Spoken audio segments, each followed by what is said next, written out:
রামানন্দ মঠে একদিন পরিবেশন করছি। মৌনী তপতী দিদি আমাকে ইঙ্গিতে কি যেন বোঝানোর চেষ্টা করছেন। শেষে বুঝলাম একটা চোর এসেছিল, সে চুরি করে কিছু নিয়ে চলে গেছে। আমি সাইকেল নিয়ে তাকে ধরতে গেলাম, নাকশা মোড় থেকে তাকে পেলাম। সে মঠ থেকে একটা শালগ্রাম শিলা চুরি করে নিয়ে যাচ্ছিল। তাকে পেয়ে সাইকেলে উঠতে বলছি, সে কিছুতেই উঠবে না। তারপর সে সাইকেলে উঠল। যেতে যেতে হঠাৎ সাইকেলের ব্রেকটা টিপে দিয়েছে। সামনে গাড়ি, পিছনে গাড়ি। ঠাকুরের কৃপায় যা হোক বাঁচলাম। সেই চোরকে তখনই 2-4 ঘা দিয়ে দিলাম। তারপর তাকে মঠে নিয়ে এলাম। মঠে পৌঁছেও 2-4 ঘা দেওয়া হলো। তারপর বাবার কাছে নিয়ে গেলাম। চোরকে মারবে বলে তখন অনেকেই রেডি হয়ে আসছে। বাবা আমাকে বললেন, ওরে ওরে, গুরু মন্দিরের পাশে একটা পাম্পের ঘর আছে না, ওখানে লুকিয়ে রাখ। ওদের হাতে পড়লে ও আর বাঁচবে না। আমি ওকে নিয়ে গিয়ে লুকিয়ে রাখলাম। সবাইকে বুঝিয়ে বাবা কোনো ক্রমে নিরস্ত করলেন। বাবা আমাকে বললেন, ওকে নিয়ে আয়। ও এলে বাবা জিজ্ঞাসা করলেন, তোমার বাড়ি কোথায়? প্যান্টুল পরে তুমি শালগ্রামটা নিতে গেলে কেন? চোর বলল, আমার বাড়ি নৈহাটি। আমার বহুদিন শালগ্রাম পুজো করার ইচ্ছা, তাই চুরি করেছি। বাবা বললেন, আমাকে বললেই তো আমি দিয়ে দিতাম। তখন বাবা আমাদের বললেন, তারামার ওখানে আসন পেতে জলের গ্লাস নুন দিয়ে ভালো করে খেতে দিতে। আমি ভাবছি, এ আবার কি, চোরকে এত আদর করে খাওয়াতে হবে? বাবার নির্দেশে খুব যত্ন করে শ্রীরামের ভোগ থেকে ওকে খাওয়ানো হলো। ওর খাওয়া হলে বাবা বললেন, ওরে গৌর, কেদারকে ডাক, ওকে তালান্ডু বা মগরা স্টেশনে দিয়ে আসুক। আর শোন, ওকে টিকিট কেটে দিবি। আমি ভাবছি, যাব বাবা, এ আবার কি, চোরকে গাড়ি করে দিয়ে আসতে হবে, টিকিট কেটে দিতে হবে। বাবা গম্ভীর মুখে ঘরে ঢুকে গেলেন। বিকেলেও বাবার মুখ বেশ গম্ভীর। সন্ধ্যার সময় আমায় বললেন, বস, এই তোদের শিক্ষা দীক্ষার বিচার। চোরটাকে মারলি তোরা, মেরে বাহাদুরি দেখালি। ও যদি পাকা চোর হতো, নারায়ণ শিলা ব্যাগ থেকে বার করে পাশের জঙ্গলে ছুঁড়ে দিত, তখন তো তোরা শিলাটাই পেতি না। কি করে ওকে চোর বলতি? আমার কাছে যখন আনলি তখনও বলেছিল আমি পুজো করব বলে চুরি করেছি, আমার ভুল হয়ে গেছে। এই সব বলে খুব বকলেন আমাদের। আমরা দেখলাম এই হলো বাবার চোরের প্রতি যথার্থ বিচার। আমার হার্টের সমস্যা দেখা দিল। কোনো ডাক্তারই সঠিকভাবে রোগ নির্ণয় করতে পারছেন না। ওষুধ খাচ্ছি। পরবর্তীকালে কল্যাণী হাসপাতালে এসপিটি বলে একটি রোগ ধরা পড়ল ইসিজি করে। পিজিতেও 3-4 বার ভর্তি হলাম। প্রচুর অর্থ ব্যয় করেছিলেন বাবা সেই সময় আমার জন্য। পরে হায়দ্রাবাদেও যেতে হয়েছিল। আশ্চর্য এই যে সম্পূর্ণ অপরিচিত অজ্ঞাত একটি ছেলের জন্য ডক্টর নার্সিমার মতো একজন মানি চিকিৎসক নিজের ফিস তো নেননি, উপরন্ত 54,000 টাকা দান করেছিলেন, যা বাবার কৃপা বলেই মনে করি। চোখের রেটিনা ফুটো হয়ে যাচ্ছে, ডান বাম 2 চোখ মিলে 16টা ফুটো।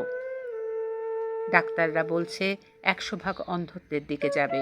চেন্নাই যাবার আগে বাবাকে বললাম, বাবা, ডাক্তাররা বলছে আমার বাইরের আলো নিভে যাবে, ভিতরের আলো তো জ্বলল না। বাবা তার স্বভাবসিদ্ধ ভঙ্গিতে ঘাড়টি দুপাশে দুলিয়ে, চোখে হাত দিয়ে, মাথায় হাত দিয়ে মন্ত্র পড়ে বললেন, শীঘ্র আরোগ্য লাভ করে ফিরে এসো। এখনো যে আলো নিভে যায়নি, তা বাবার কৃপা বলেই মনে করি। আমার জীবনের সবচেয়ে স্মরণীয় ঘটনা হলো আমার সন্ন্যাস। বাবা যখন জিজ্ঞাসা করেছিলেন, তুমি প্রস্তুত? তখন বলেছিলাম, তোমার যদি এটাকে সন্ন্যাস দেওয়া উপযুক্ত বলে মনে হয়, তাহলে তোমার ইচ্ছেটাই শেষ কথা। তবে বৃদ্ধা মা রয়েছেন, তাকে একটু বলতে হবে। বাবা বললেন, নিশ্চয়ই নিশ্চয়ই, মার অনুমতি নিতে হবে। প্রথমে না বলবে, পরে মত দিয়ে দেবে। মা কিছুতেই রাজি হচ্ছে না, কান্নাকাটি করছে। বাবাও মাঝে বুঝিয়েছে।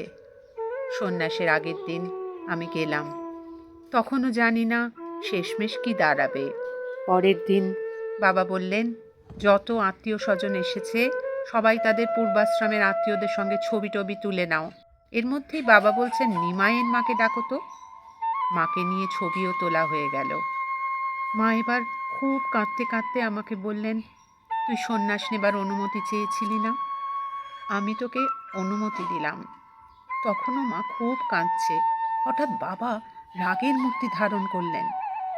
শাসনের ভঙ্গিতে বাবা বললেন, তোমাকে আমি কালকে বুঝিয়েছি না, তুমি চোখের জল ফেলবে না, তুমি আনন্দ করবে। সেই সময় বাবা আমাকে একটা ইশারা করলেন মার পিছন থেকে সরে যাবার জন্য। সে যে কি একটা অদ্ভুত ইশারা! আমি যেন কেমন হয়ে গেলাম। ওই যে মায়ের কাছ থেকে সরে গেলাম, আর পিছনে তাকাইনি। 1997 সালের ঘটনা। দিদি তখন একটা ভয়ঙ্কর স্ত্রীরোগে আক্রান্ত। আমি তাকে ঠাকুরপুকুর ক্যান্সার হাসপাতালে নিয়ে গেলাম।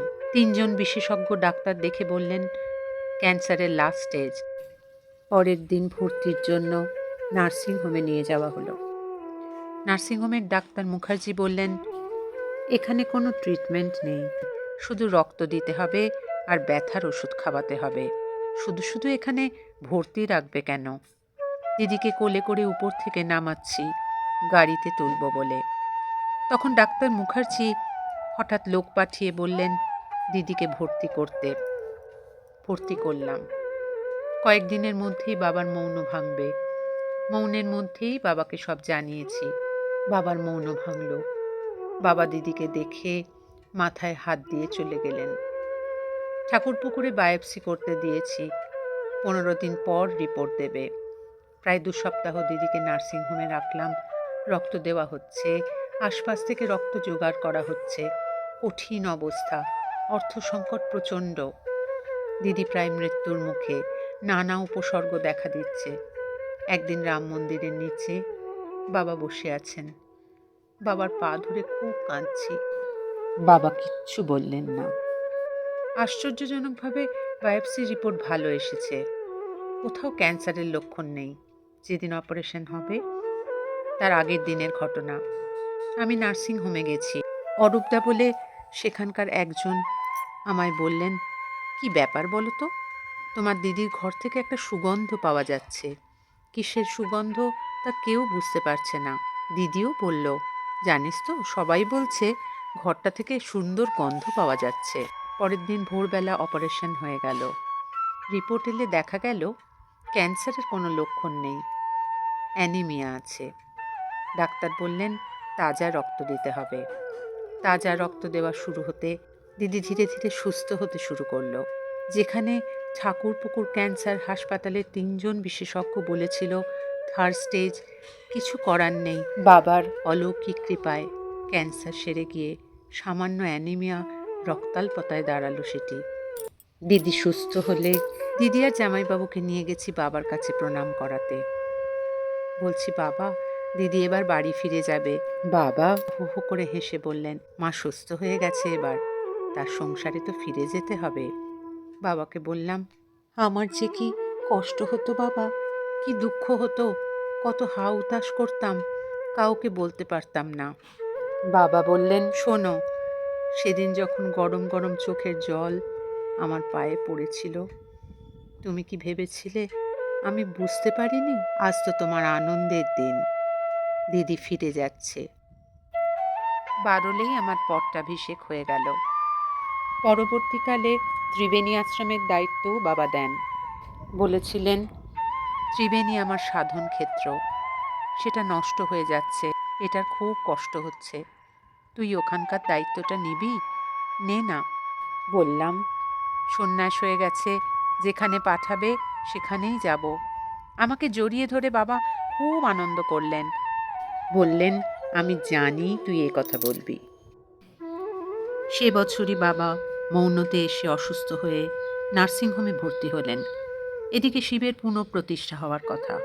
ডাক্তারদের মুখে শুনেছি, তাদের অমতে অসুস্থ শরীরে হাতে চ্যানেল নিয়ে একরকম জোর করেই সেদিন বাবা নার্সিংহোম থেকে ত্রিবেণী এসেছিলেন।